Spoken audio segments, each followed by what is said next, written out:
이번 콘텐츠는 부자가 되는 사람과 부자가 못 되는 사람이라는 오랜만에 또 마인드 얘기를 한번 해보려고 합니다. 이 영상은 이제 출판사 지원을 받아가지고 제작된 광고 영상인데요. 빠르게 돈 벌기와 느리게 돈 벌기, 이 두 가지가 있다면 여러분들은 어떤 거 선택을 하시겠어요? 대부분 빠른 거를 더 선택하는 분들이 많습니다.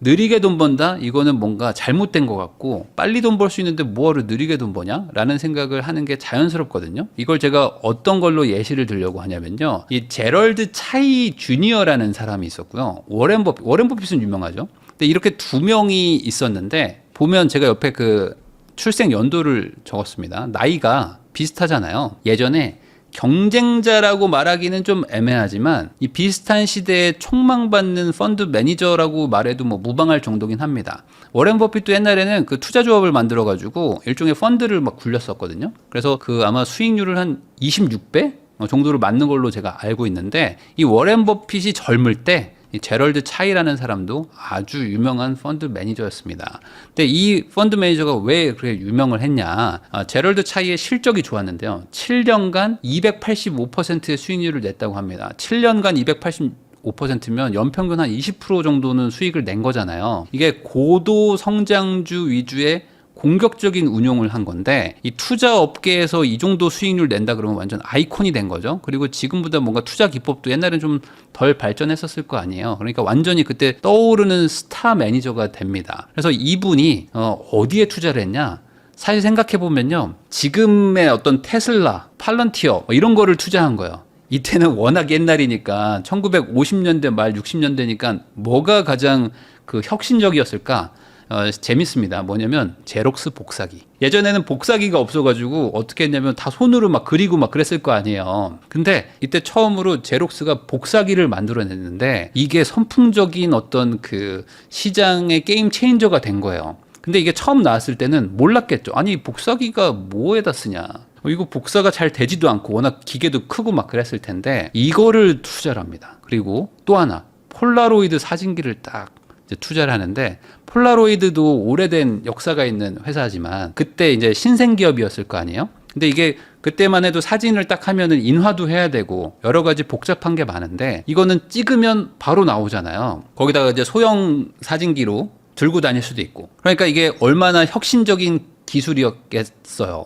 지금으로 생각하면 AI 같은 거죠. 이거 시장을 완전히 바꿔버릴 수 있는 그런 게임 체인저들인데, 사실 이걸 초기에 투자했으니까 완전 도박에 가까운 성장주 투자를 한 거죠. 그러니까 테슬라가 지금은 엄청나게 거대한 기업이 됐지만 초기에 테슬라에 투자한다? 그때 계속 적자만 보고 있는데, 전기차 망한다고 할 때였는데 누가 그걸 투자를 쉽게 할 수 있었겠습니까? 근데 이분은 그런 거를 했다. 그래가지고 제럴드 차이라는 분은 약간 도박에 가까울 수도 있지만 고성장주에 투자를 하시는 분이었고, 그리고 이 차트를 막 타면서 흐름을 타는 분이었습니다. 막 올라갈 때 막 추격 매수도 하기도 하지만 내려갈 때는 딱 손절하고 또 저점에서 잡고 막 이런 것들을 하시는 분이에요.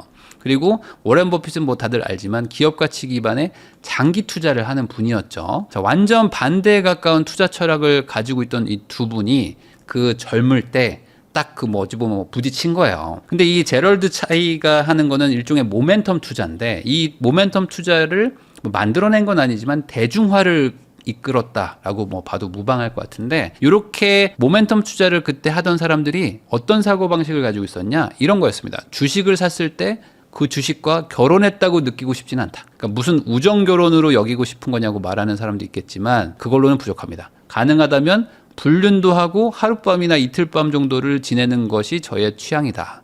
이게 어떤 의미인지 여러분들 이해하시죠? 뭔가 결혼을 해가지고 한평생 같이 살자, 이런 개념으로 주식을 접근하는 게 아니다. 나는 그냥 하루 보유할 수도 있고 이틀 보유할 수도 있고, 나는 잠깐 그냥 이 주식과 사랑에 빠졌다가 바로 그냥 정리하면 그만이다. 이런 생각을 가지고 있는 투자 방식이었다라고 보면 되는 거예요. 자, 한번 생각해 보세요. 내가 빨리 돈을 벌 수 있어. 막 7년 만에 막 3배가 돼. 그러면 14년 만에 막 9배가 되고 막 이렇게 될 거 아니에요. 더 빨라질 수도 있고. 그러니까 빨리 부자가 될 수 있는데 왜 시간을 끌고 있습니까? 이 성장주로 돈을 벌어보면요, 드는 생각이 바로 이런 건데, 우리나라 사람들이 테슬라를 엄청 많이 가지고 있어요.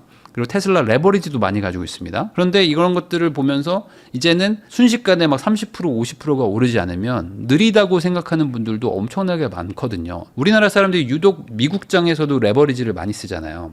그러니까 천천히 올라가고 천천히 내려가는 것들은 느리고 지겹다고 하는 거죠. 그러다 보니까 요즘에 이런 얘기들이 많이 나옵니다. 일주일이면 장기 투자다. 그러니까 요즘 투자자들의 분위기가 점점 이쪽으로 가는 것 같아요. 뭐 코인도 그렇고 뭐 밈 주식 투자하시는 분들도 있고, 어제였나요 오늘이었나요? 미국장에서 하루 만에 55배 오른 거 있습니다. 그래서 1억 투자했으면 55억 됐다고, 주식이 5,500%가 올랐어요. 그러니까 그런 것들 보면서 사람들이 야, 한 방에 그냥 인생 그냥 바뀌는데 하면서 그런 걸 계속 막 얘기를 한단 말이에요. 근데 막 1년에 3% 오르고 1년에 10% 오르면 얼마나 느립니까? 테마주 같은 것들 너무 좋아하죠. 뭐 선거 한번 올 때마다 누구 뭐 테마주다 하면서 막 계속 돌고, 뭐 밈주식들 하나 올라가면 그거 지금이라도 사야 됩니까? 라는 얘기들도 막 돌고, 코인도 갑자기 뭐 하나 올라간다 그러면 뭐 부랴부랴 사러 가는 게 요즘 투자자들의 분위기다. 자, 이런 모멘텀 투자에 대해서 워렌 버핏이 이런 얘기를 했다고 합니다. 꽃에서 꽃으로 옮겨 다녀서는 투자에서 장기적 성공을 거둘 수가 없다. 요란하게 거래하는 기관에 투자자라는 이름을 붙이는 거는 하룻밤 관계를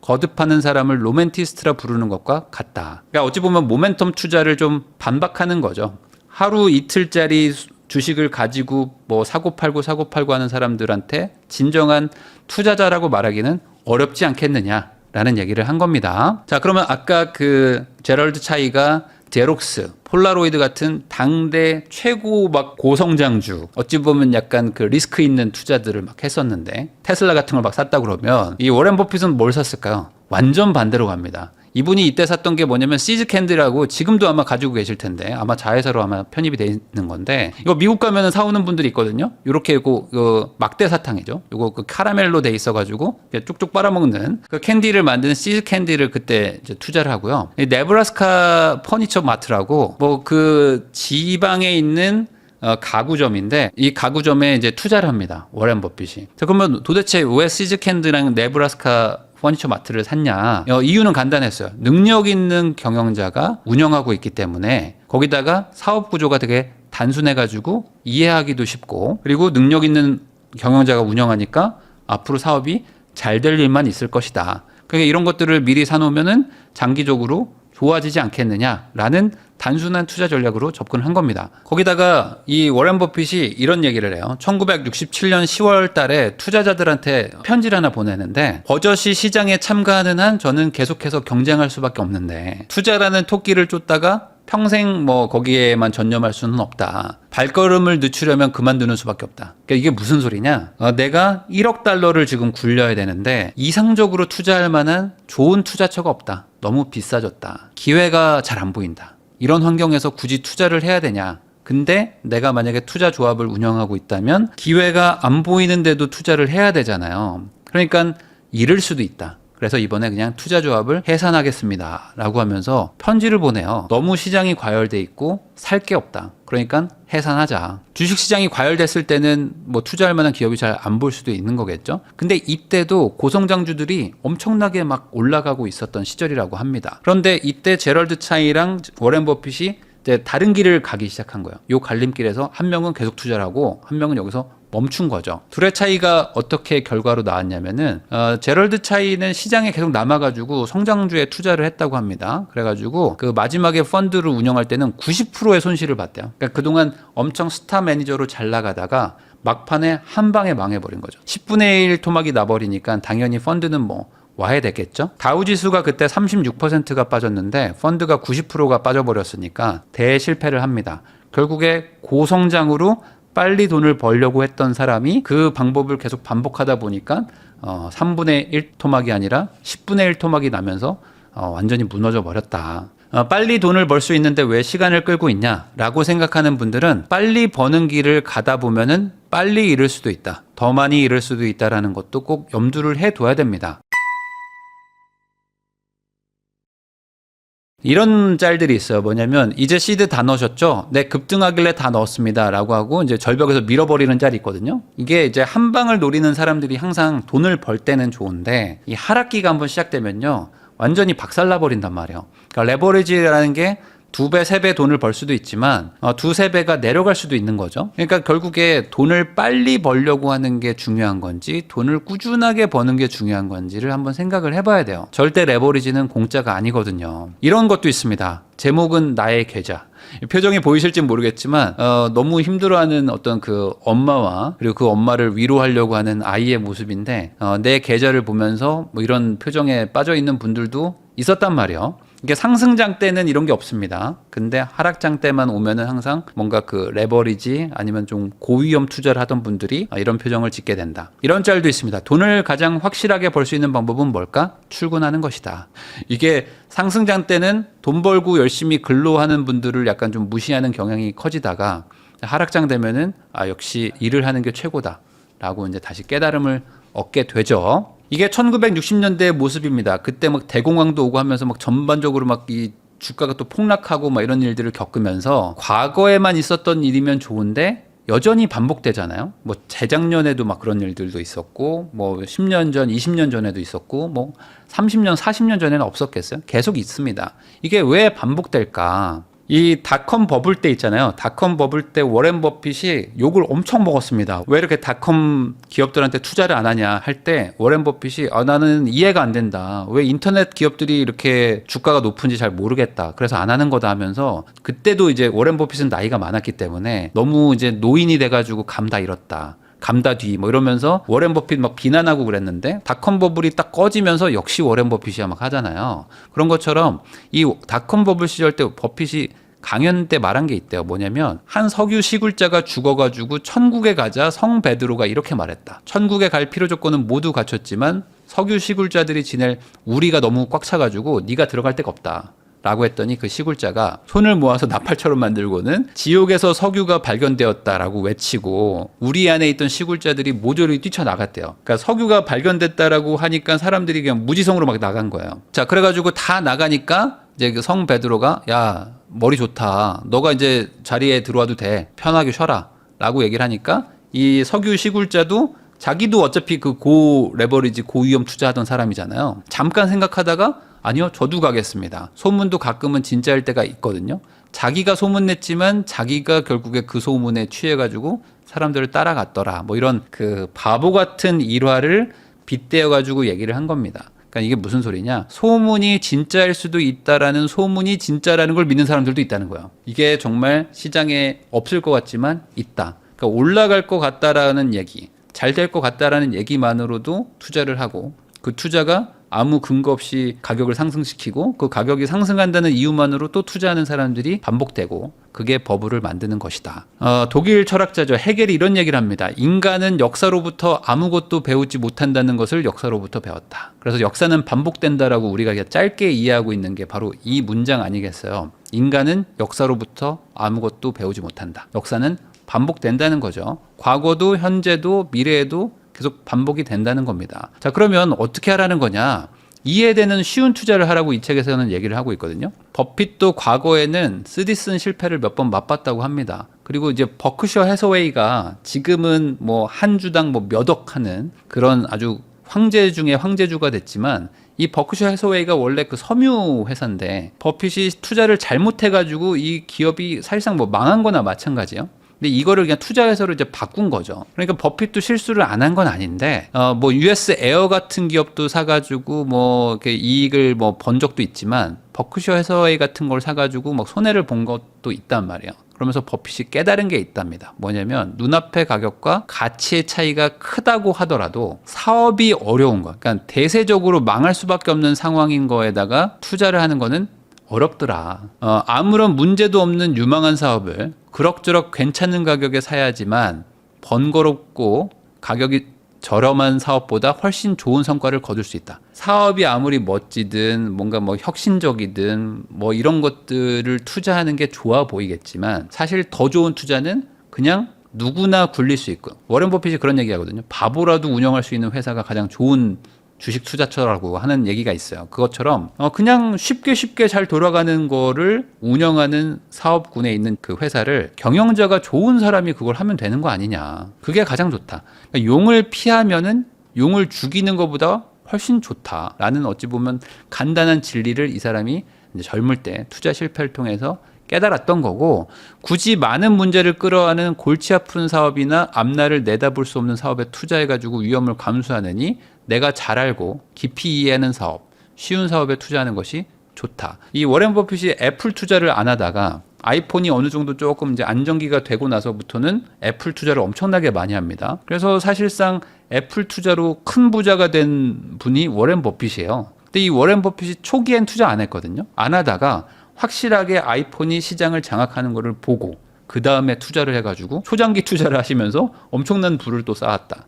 그러니까 결국에 굳이 힘든 길을 왜 가냐라는 거를 어찌 보면 이게 가장 돈 벌 수 있는 확실한 그 투자 방식이라는 걸 이제 옛날부터 깨달았던 거죠. 이런 내용도 책에 나옵니다. 언제 어떤 상황에서도 자신의 원칙을 지켜라. 자, 버핏은 어린 시절부터 경험을 통해서 체득한 원칙이 몇 개 있는데 그 원칙을 무시했을 때 심한 타격을 입었던 경우도 있었다고 합니다. 그래가지고 스스로 정한 원칙을 끝까지 지키려고 노력을 했는데 골프 치던 어떤 사례가 하나 책에 나와요. 한 동료가 사흘 중 한 번이라도 홀인원을 성공시키면 2만 달러를 주겠다고 했다. 그리고 판돈은 $10였다. 그러면 $10 내고 2만 달러 받을 수도 있으니까 이거에 베팅을 해볼 수도 있잖아요. $10로 2만 달러 벌 수 있는데. 그래서 사람들이 모두 내기에 참가를 했는데 버핏은 안 하더라.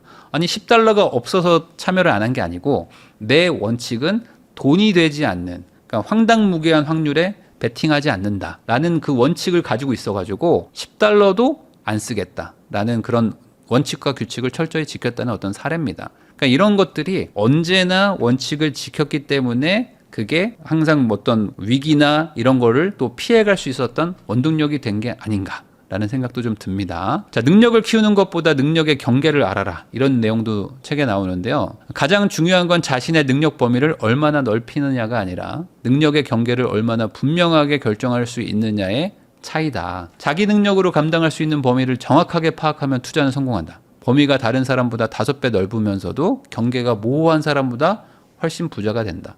그러니까 내가 할 수 있는 것과 할 수 없는 것을 구분하라는 건데, 이거는 부동산 투자에서도 많이 나오거든요. 그러니까 집을 못 사는 이유가 여러분들 뭐라고 생각하세요? 돈이 없어서 못 사요 라고 하시는 분들이 많은데 아닙니다. 돈이 뭐 어느 정도? 한 1, 2억 정도만 있어도 사실 집을 사는 거는 어렵진 않거든요. 집을 못 사는 이유는 내가 사고 싶은 집을 못 사는 거예요. 내가 살 수 있는 집은 내가 사기가 싫은 거고요. 그러니까 내 능력과 내 한계를 명확하게 알면 투자를 할 수 있는데 대부분은 내 능력과 한계를 애매모호하게 압니다.